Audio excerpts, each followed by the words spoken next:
Well, the world has sure gone nutty, buddy, even downright cruddy, buddy. Wish I missed the past, buddy, but there's still Buddycast. No, don't be naughty, go meet everybody here on Buddycast.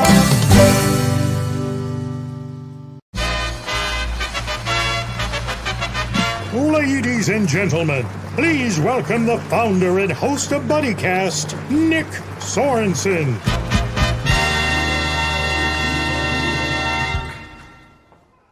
Good evening, everybody, and welcome to everybody's favorite show, Buddycast.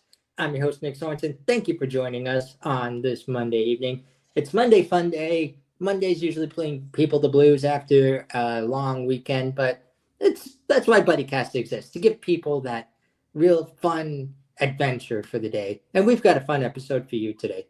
First off, I'm your host, Nick Sorensen, and we've got a special guest from my own hometown of Erie, Pennsylvania. We got Josh Habursky. How you doing, Josh? Good, Nick. Thank you for having me. Very excited to be on the show and talk about a lot of fun stuff. I got my 814 hat on, Erie Otters hat, just for the show. Hey, love it. So, Josh, you are a cigar enthusiast. You're basically your life is basically cigars at this point, with everything you got going on. Tell me about how your passion for cigars began. Sure. So, when I was in college, I went to Washington and Jefferson College outside of Pittsburgh, and I had a great political science professor, Dr. Joseph DeSaro, and he had something called the Winston Churchill Society, where on Fridays we would get together and smoke cigars and talk politics. And, I initially set out to be a political science professor. I wanted to emulate him.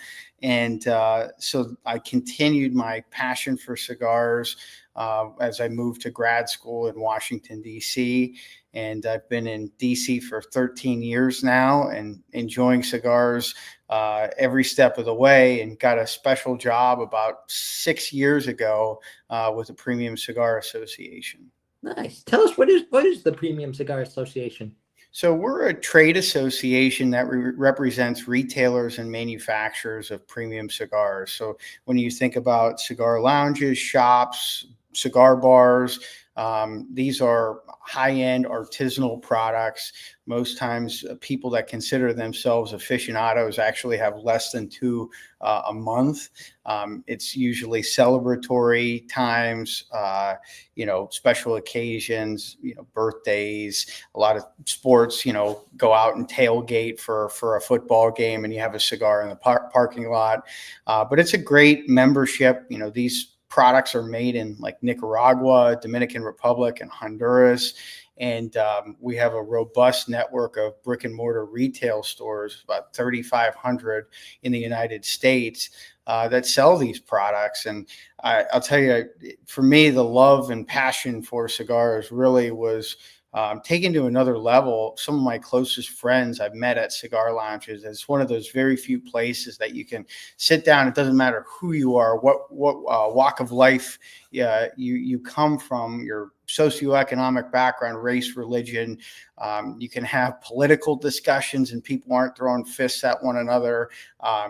Cigar lounges are the modern day watering hole where people can come together and relax and have deep, meaningful conversations. Mm-hmm. And you yourself opened a cigar lounge here in your hometown, Erie, Pennsylvania.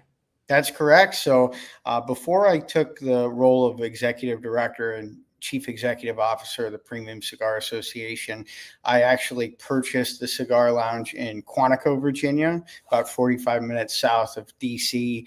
And then from that experience, I kind of saw a void in the market. There wasn't a downtown cigar lounge in Erie.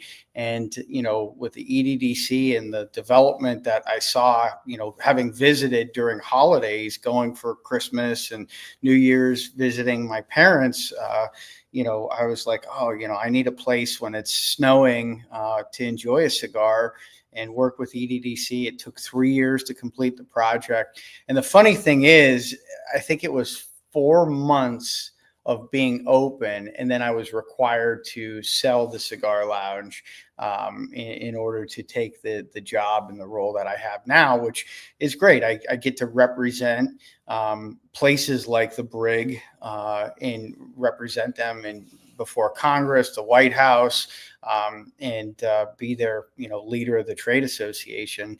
But I'm still a patron of the Brig. When I go back, it's nice to come home and have that place. And my parents still work for that. They retired. That was kind of one of the thought process of building it. Is like, you don't want your parents to kind of sit at home and do nothing. You got to give them an outlet, and it's been great. I mean, the Brig has been going on for 14, 15 months, good core group of people that come. Some of them are there almost daily.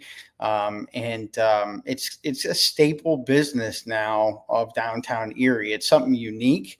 And I think that, I'm looking and exploring for ways. I can't do anything in the cigar industry, but I am a restaurateur and an investor in a lot of hospitality businesses. And, Erie is still on my radar. The success of the Brig. I have 5 taco and tequila bars here in the Northern Virginia area, as well as an Italian restaurant and a sports bar. So, maybe it won't be a cigar entity, but it's very possible that in the near future, I could be doing another hospitality business in Erie. Ooh, number one, you know who to come to. Yeah, we'll give you the lead story.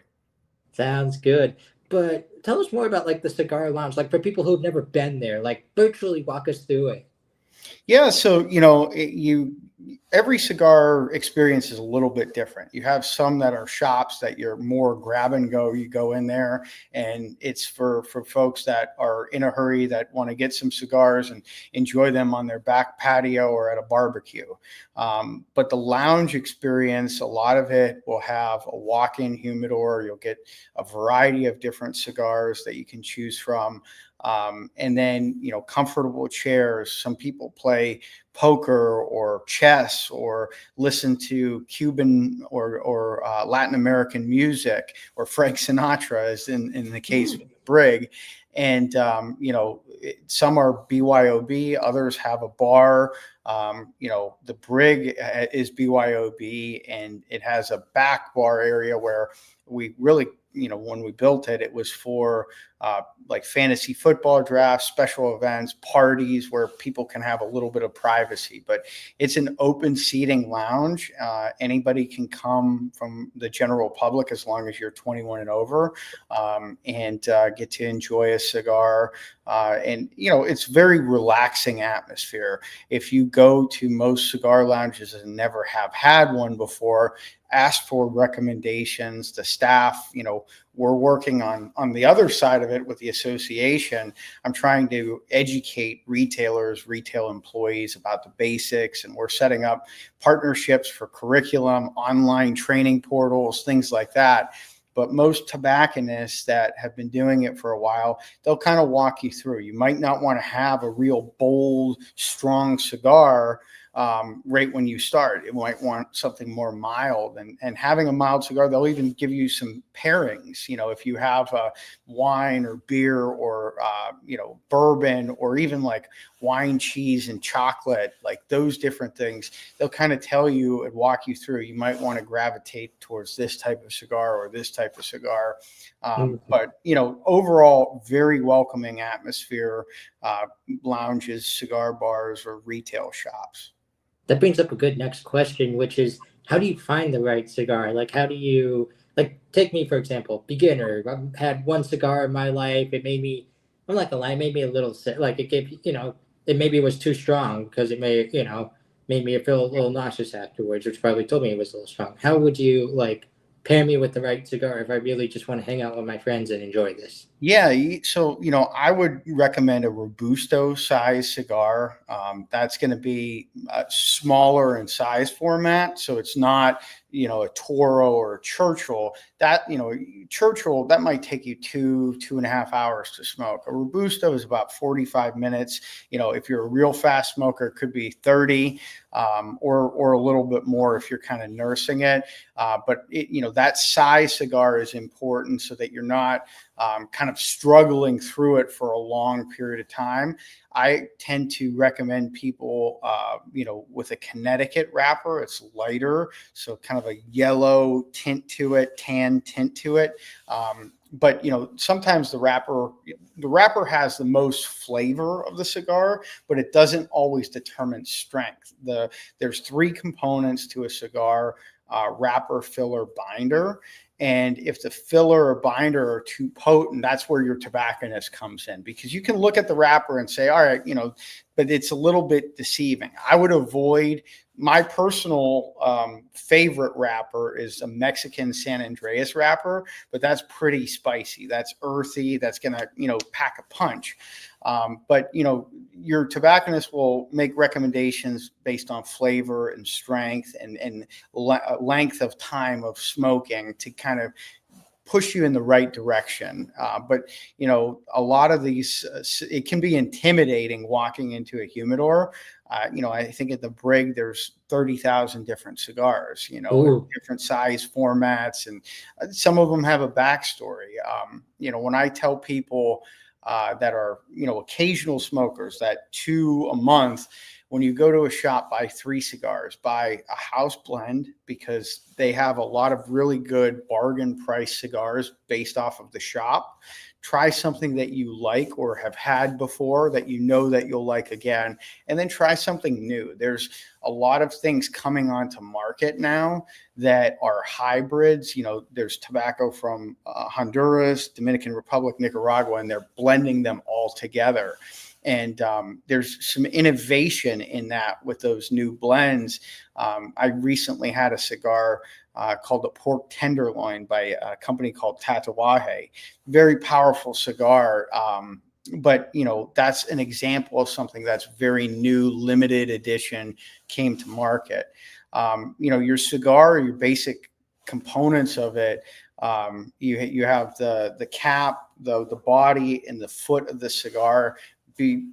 Have your tobacconist kind of walk through so you're not making a mistake. If it's properly humidified, the tobacconist will show you how to cut and light it, because a lot of times that I see with people that aren't familiar with it, they'll cut it too deep, or they'll burn. You're supposed to toast the foot of the cigar, not like direct flame. And a lot of times you'll have problems with how it burns. And that's where that kind of intimidation comes from, where you might be suspect of having another cigar in the future if you have a bad experience, or you feel like, oh, I don't know what I'm doing. There's all these accessories, and it is a pretty robust market. In the US, we get 500 million cigars imported nearly every year. And you have all these different accessories, and some of them are like pokers, and you can get, if you get really into it, and there's some enthusiasts and aficionados that they have all the different gadgets. And it's funny, working for the association, I always get made fun of because I have the bargain brand Bic lighters, not even the Bic brand name, but like lower than that. I bought by the 50 in Amazon because I travel so much. I leave the lighters, and it's, they're 50, 60 cents. So I'm not worried if I lose it or someone takes it. So I don't have any of the fancy accoutrements, but you can definitely gravitate and graduate to some of that stuff. Mm-hmm. You said, this is a political follow-up question. You said that cigars are imported and everything. Are you dealing with anything like with trade wars today, or like tariffs or anything like that that's impacting the industry? Yeah, absolutely. I mean, we have the blanket tariff, the 10% it's currently on cigar imports, but you do have a small U.S. manufacturing base. A couple shops will have a few rollers. There's a great one in New York City. If you go Penn Station, Martinez Cigars, they're a member of ours as a retailer and a manufacturer. In Ybor City and in Tampa, Florida, there's a couple places that roll cigars. The J.C. Newman factory, the largest among them.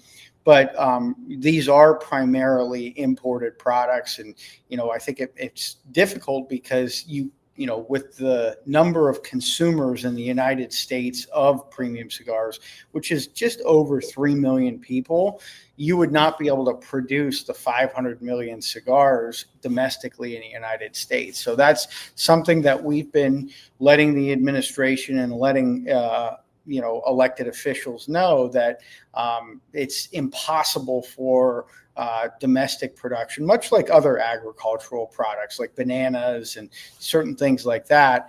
It would be great to be American made, and some of the tobacco is American made. Pennsylvania broadleaf, another great wrapper, cigar tobacco.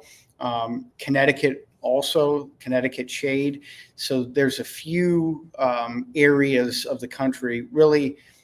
Connecticut, Pennsylvania, and Florida are the largest for domestically grown tobacco, but the filler and the binder and the actual production and rolling is done in the big three, as I call them: Honduras, Nicaragua, and Dominican Republic. But you're seeing hybrid tobacco from all over the world: Cameroon, Brazil, Colombia. Costa Rica is on the rise as kind of like the fourth or fifth country in production. So it really is an interesting industry where you get to see a lot of parts of the world. I've been fortunate in representing PCA. There's a trade show in Germany where you get to see kind of the European outlets and how they buy and sell the different cigars. We actually set up a new show in partnership with a British company that will be in Dubai this November. So I'll be heading out there for a conference and trade show there. So it is a very rewarding career path in kind of understanding the global international impact of a very specialized industry. And on top of all the tariffs and trade wars, what other topics when it comes to cigars do you fight for daily? Like, what are some other key things that you're advocating for? Yeah, I think two or three main ones. There are what's called generational smoking bans being introduced. Basically, if you're born after a certain date, you'll never be able to purchase tobacco products. They tested this in New Zealand. They ultimately withdrew it. Australia and the United Kingdom are considering it. There's parts and townships in Massachusetts that have actually enacted it, but like in Tennessee, California, Hawaii, they have considered these things. So we don't think that that's a good policy. A lot of times it just will shift people over in their buying patterns to another state. The tax dollars should be localized. I think the biggest beneficiaries on that policy are, the folks in New Hampshire right at the border. It's not really doing anything for Massachusetts consumption, and cigarettes and vapor products. Those are really the targets of these types of proposals. No one's really thinking about premium cigars. And I think the biggest part of my job is educating, that premium cigars are not a big cigarette. It doesn't it's not inserted with chemicals. It is whole leaf tobacco, vegetable gum, and water. So those are the three components of it. And educating lawmakers that your average consumer of a premium cigar has their first cigar at the age of 30. This is an adult product. We don't, the industry doesn't want kids. You go to these cigar lounges, you're not going to see, 17, 18-year-olds trying to buy a $20 cigar. It's very different than some of the products that you might see at a convenience store. So that piece of it is important. And then making sure that taxation is fair. You pointed out in our conversation, the tariff, there's costs that come. There's an import fee that the industry pays. And, there's certain states like Utah that charge 95% of a wholesale tax on tobacco products. So that becomes tough to have a business model. We also advocate for the ability for adult consumers that are going to a cigar lounge or cigar shop, if they want to sell spirits or even water or food, they should have that ability. There's certain states that will not allow a cigar shop to sell water or chips or pretzels or things like that. So, we kind of advocate for common sense. I understand and we recognize that cigars aren't for everyone. But my whole thing that I tell people, if you don't like cigars, you don't like the smoke, you have the option of not going to one of those establishments. And like a lot of these places, like I can tell you in the case of the Brig, we spent $150,000 just on ventilation alone, so that your clothes don't smell and that the air is being circulated. It's like hospital grade ventilation in a lot of these shops. So I think there's some misconceptions about the industry, and having to correct those is also part of my role in my day to day. Are there anything just on cigars in general that a lot of people get wrong today? Like just get like misunderstandings about that? Yeah. I think a lot of it, when I first started with the organization and was lobbying Congress, I was the director of federal affairs. A lot of people had the misconception that cigars were just large cigarettes, and that's certainly not the case. You're not going to see people out there getting their nicotine fix. Cigars themselves, yes, there's nicotine in cigars, but you don't ingest it. It's not going through the bloodstream like it is for cigarettes. So, you might see people when it's, 10 degrees in Erie going out for a quick cigarette to get that nicotine fix. Cigars are not an addictive product in that sense of the same way of consuming that. So, I think it's important about usage, who is using cigars, adults, the frequency of use, which you're seeing, on average less than 2 a month, and then how it's actually consumed or enjoyed. And those are the 3 things that we routinely have to educate lawmakers about, because there's kind of the prevailing misconception. There's a campaign that we're fighting right now in the Detroit area. The Detroit airport, a hub airport, large airport, they were considering doing a cigar bar in one of the terminals for adults that, your flight's delayed, you're in snowy weather, you have 2 or 3 hours to kind of kill, you want to go in and have a cigar.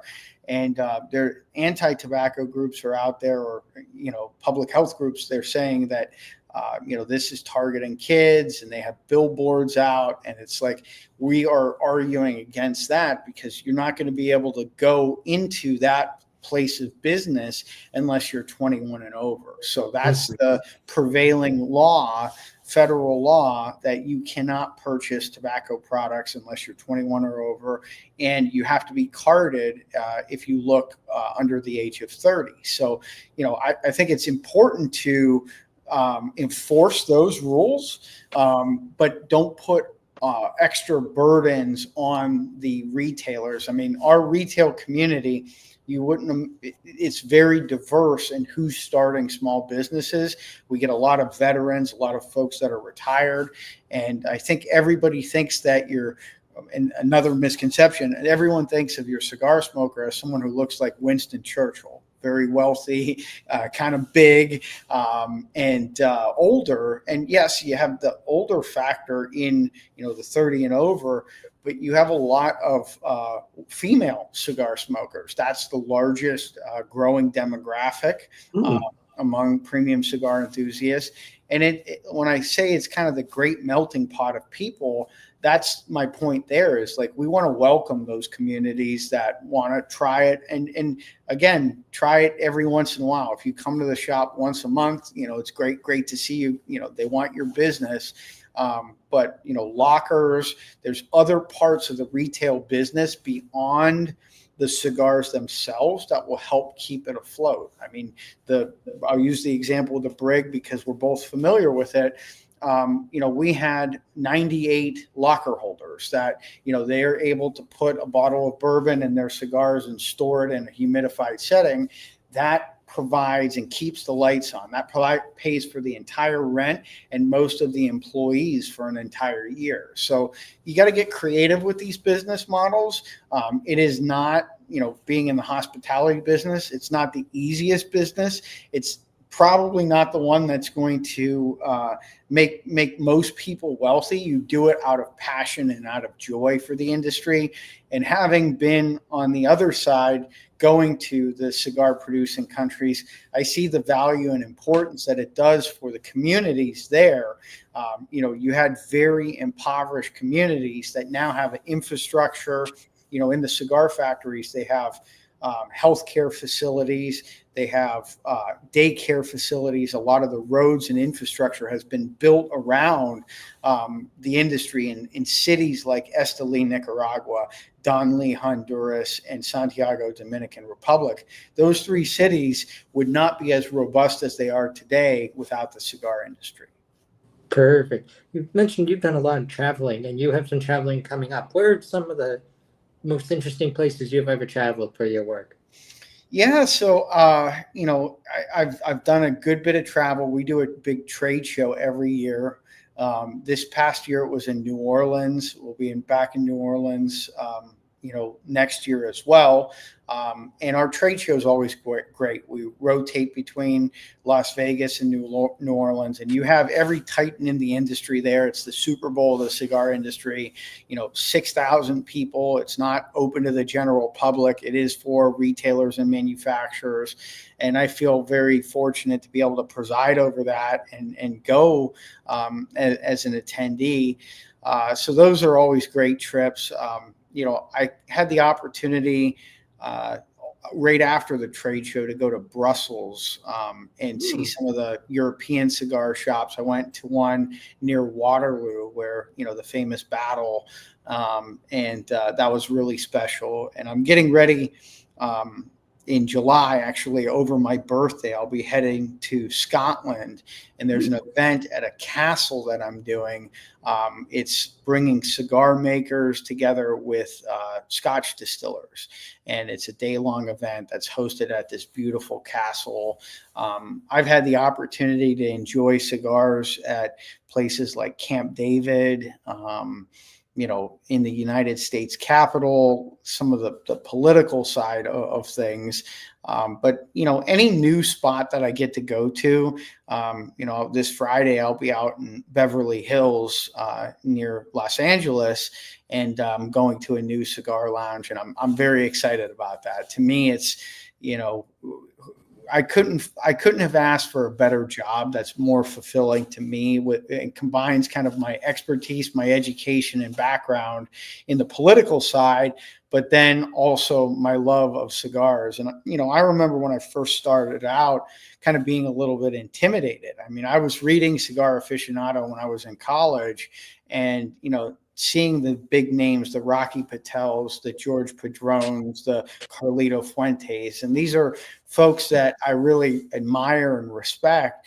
And now getting to work with them and having developed friendships over the years with them, and also seeing some of the next generation of folks in the industry, their children, that a lot of them are my age, and they're growing up in the business, and seeing that, it's important that we protect the ability for people to work in this industry. It's often, anything tobacco and smoke tends to be cast in a negative light. And I've had a very different experience with it. I mean, I've been a lobbyist for 13 years, and I advocated for motorcycles, people with diabetes, community banks, and now Premium Cigars. And I can honestly say this is my dream job. I enjoy cigars, and I wouldn't be out there advocating with the passion that I do if I didn't personally enjoy them and personally vested in it. Wonderful. Hey, there's a saying out there, and I love saying this on Buddycast. man who works for passion is far richer than man who works for money. Absolutely. Now, this question just popped into my head, but I think it's kind of interesting. If you could create your own cigar, you mentioned there were different aspects to cigars in the beginning of the episode. What would your ideal cigar be? So I have had the opportunity to create cigars, and actually a few of them came to market. I had one that was my business card when I was a lobbyist called El Politico. And it had that Mexican San Andreas wrapper, some Brazilian leaves, and it was a potent, powerful cigar, medium to full body.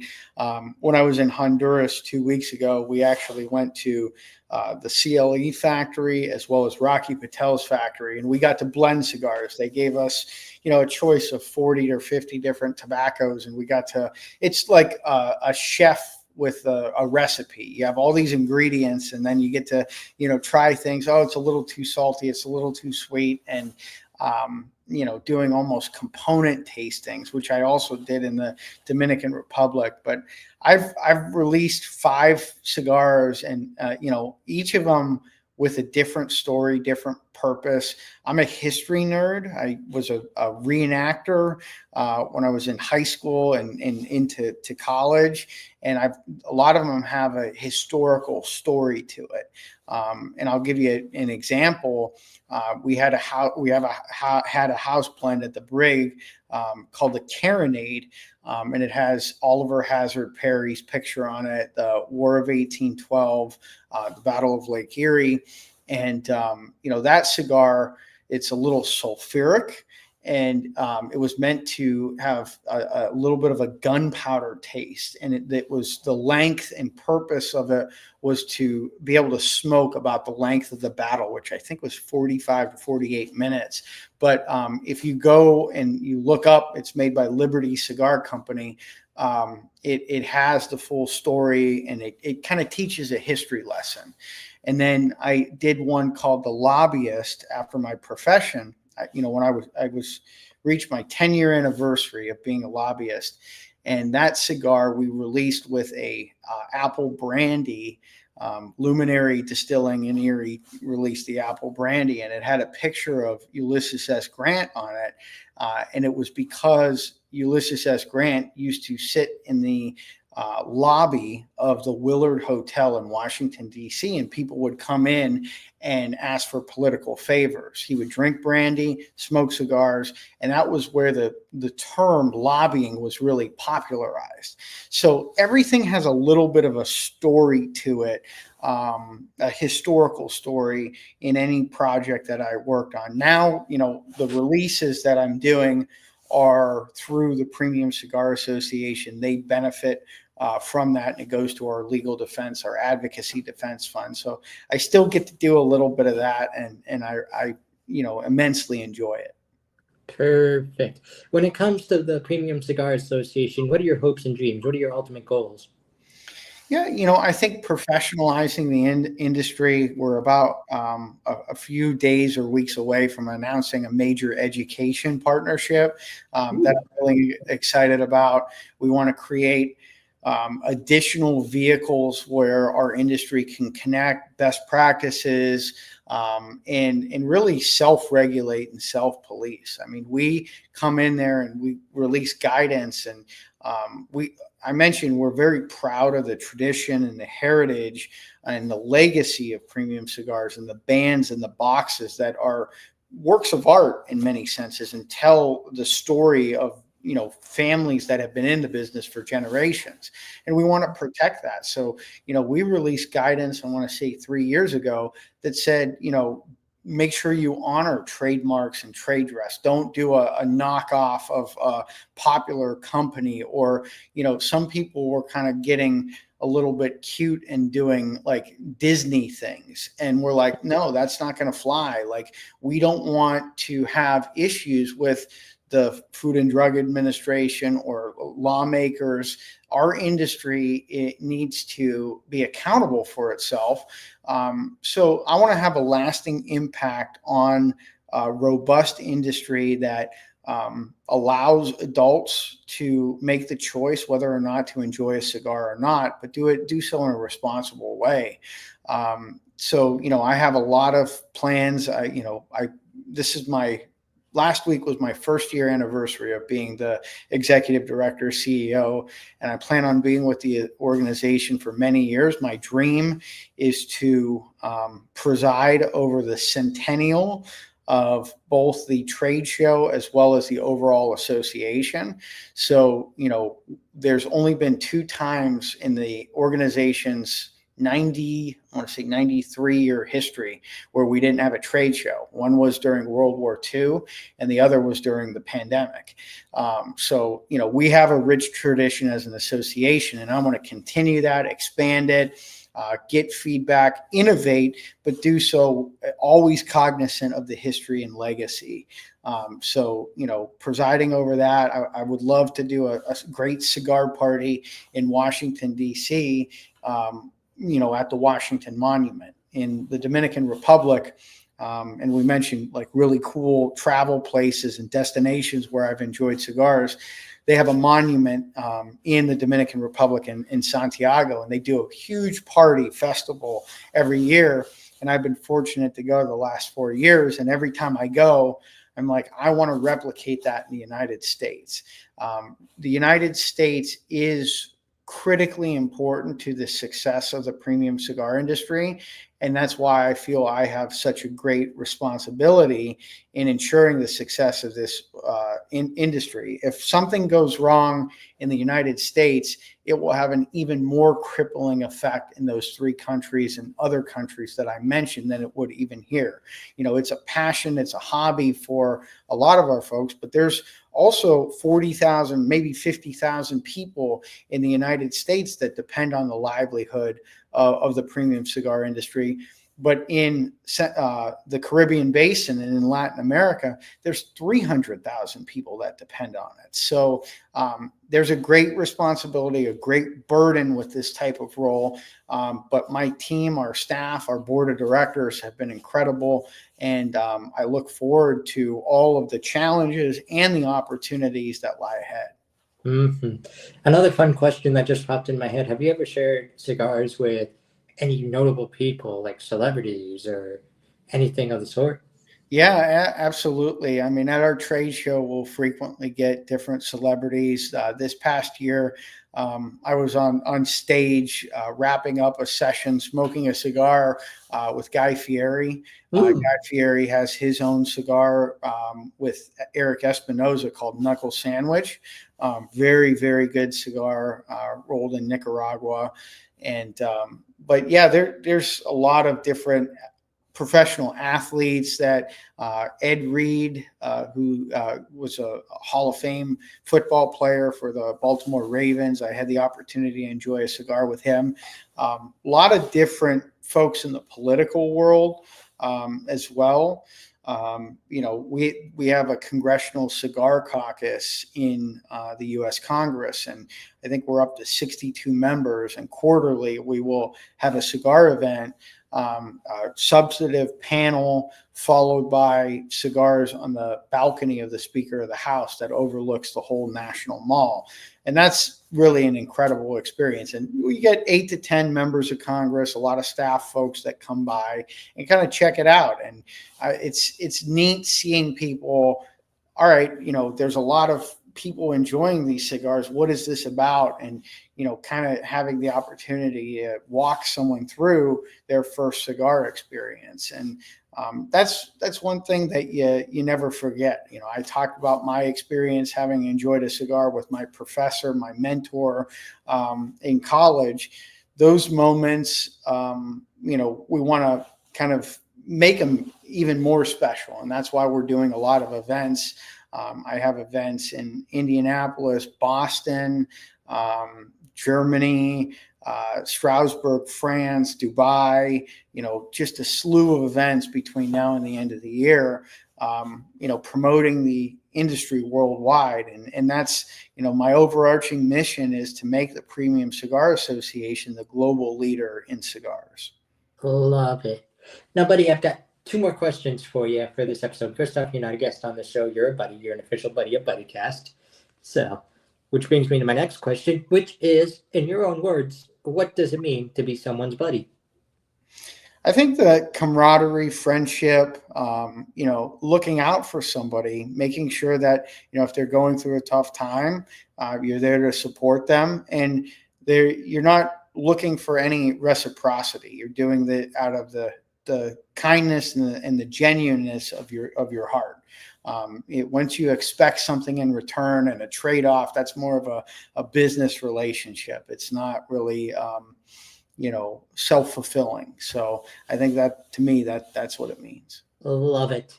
And the final question I have for you tonight is what we call the Ultimate Buddycast Buddy Question. You ready for this one?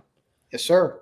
For all the cigar enthusiasts out there, new or old, people who have just started, people who have been doing it probably since the day they could get their hands on a cigar and are well into their 60s or so, what is your advice? What's your ultimate advice to them? I think ultimate advice for cigar enthusiasts is to don't be fearful of trying it. I think honestly, you might not like your first cigar. I think it's important to seek advice from somebody that knows what they're doing and making that selection. But give it 3 to 5 before you write off the hobby. And do it, I think enjoying your first cigar, or, people that are seasoned cigar smokers, you got to be in the right state of mind. Sometimes I will enjoy a cigar as kind of a contemplative cigar where I'm by myself thinking about what's the day ahead, but most often it's with others. And, the moments that I've had the best cigars might not actually be the tobacco themselves. It's who I'm with and who I'm sharing that moment with. There's a cigar company called Toscano, an Italian cigar company, and they're these like pencil cigars. They're Kentucky fire cured, and they have a very unique taste. And they're actually meant to be cut in half and to share with somebody. And I think that's really unique. They were also popularized by Clint Eastwood in the movie The Good, the Bad, and the Ugly. So, it's try different cigars. Definitely ask your brick and mortar tobacconist for some recommendations. And, if you don't like the first one, try something else. I mean, chances are you will find something in your palate that you like. I mean, there's some very well-constructed, good quality cigars that I don't like. It's similar to food though, or beverages.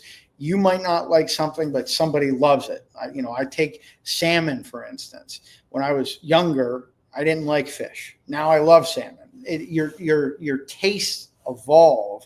And as you become more experienced and you have different types of cigars, your palate grows and you become a little bit more sophisticated as a cigar consumer and enthusiast. It's honestly like a good drink. Some people are beer drinkers. Some people are whiskey drinkers. Some people prefer wine. Everyone has a different palate taste. But over time, eventually you'll grow into it. Maybe I started out liking beer, but then I found the right whiskey. I found the whiskey that wasn't that like burning in my throat or something like that. Or I found the right, I used to not like beer, but then someone introduced me to this beer, and now it's all I can drink. Things like that. Yep. So, perfect. Well, buddy, thank you for being a buddy on Buddycast. Thank you for enlightening us so much on your knowledge with cigars and for just sharing your wisdom with us. Truly appreciated here on Buddycast. Thank you, Nick. Thanks for hosting this show and giving me the opportunity and the platform to tell our story. And if I can be helpful in any way in the future, please feel free to reach out. I really appreciate this, and it's always a good feeling when you have people asking to kind of tell your story and get to talk through the work. And a lot of times through these forums and that, I come up with new ideas and become a better advocate, become a better leader for the association. Anytime. You're welcome back anytime on Buddycast. Just say the word. Thank you. All right. For all my buddies out there, this is my buddy Joshua Habursky. Please check out the PCA. Check out the Premium Cigar Association. I'm your host, Nick Sorensen. Thank you for joining us on another episode of everybody's favorite show. Well, the days are going fast, buddy, buddy, we've got to make them last, buddy, buddy, before they've all gone past, buddy, buddy, tune in to Buddycast. But don't be nutty, go make it, buddy, here on Buddycast.